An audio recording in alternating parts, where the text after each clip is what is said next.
Welcome back, and now we're going to continue our discussion with our guest, Harley Kulkin, candidate for State Senate District 19.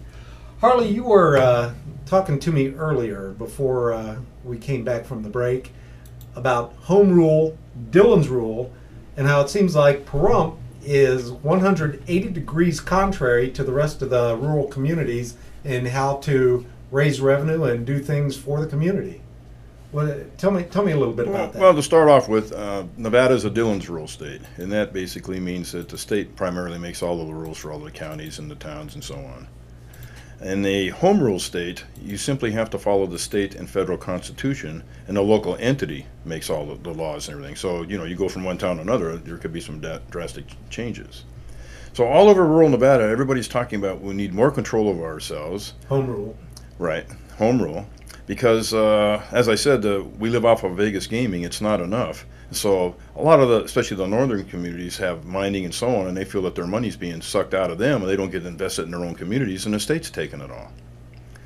So here we go. Everybody else wants more power to control their own destiny. Then you come to Pahrump, and people want to get rid of the town board and give all control, absolute power over to the county, which in my mind has failed this county miserably with over $200 million of pet money and not one residual income created, meaning they didn't create anything that helps to make money for the county except liabilities that eat up even more money.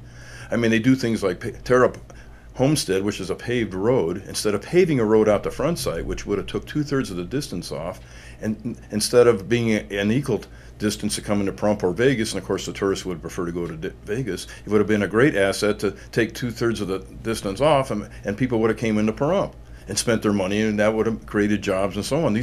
The county is totally inept when it comes to thinking about how to make something an asset and turning it into financial well-being for this community here. Well, another interesting thing about that, when you say that people want to turn over their destiny to the county, I've heard the county commissioner say so many times on record that we're not just about Pahrump. We have to think of Round Mountain and Tonopah and all these other places. So we turn over almost all the control to the county commission. They say, well, you're on the list, but you're not at the top of the list. Well, yeah.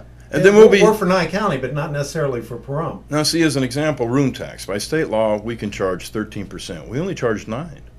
And by state law, if the county took us over, they could raise it to the 13% and spend that money anywhere in the county they wanted to. So we would have the same complaint that other people have, is that they're taking our money and spending it somewhere else.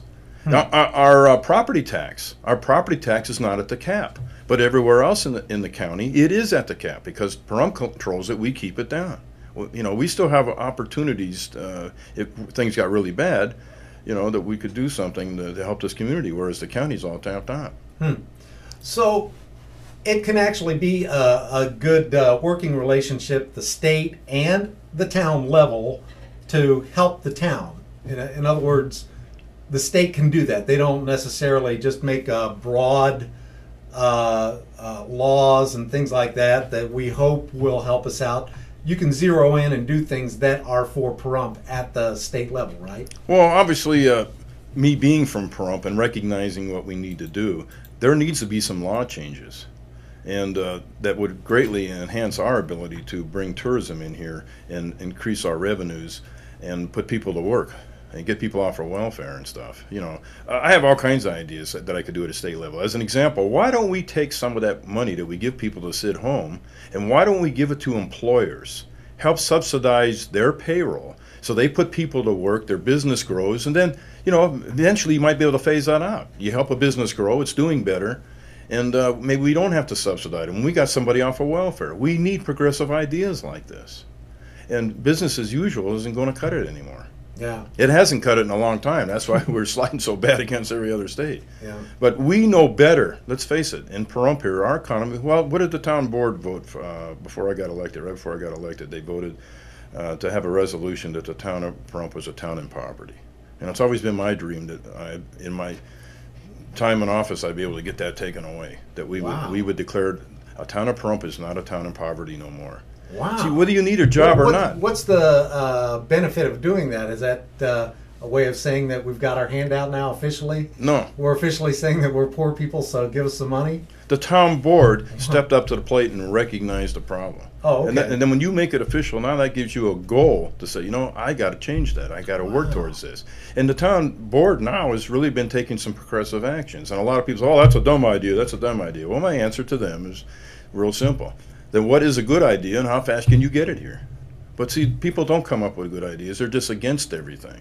And, you know, we have a strong town board and town staff that's doing some progressive things, and we're moving this town forward. We're getting ready to now to do some work on the fairgrounds land. We're going to pave a 400 car parking lot. We're going to do some leveling, and we're going to be able to start putting that land to use out there and bringing things in. We've got a promoter coming. We're going to be bringing some events to Pahrump. We're going to do some stuff. Even with our limited authority, a lot of people blame the town for a lot of things, but you may be surprised at this, but the town is only in charge of the cemetery. It's only in charge of the parks, the fire department, and the ambulance. That's it. That's all we're in charge of. If you have a complaint about anything else, it's the county doing it. They're in charge of it. They have the authority over it. We don't. We have nothing to do with impact fees. We have nothing to do with planning.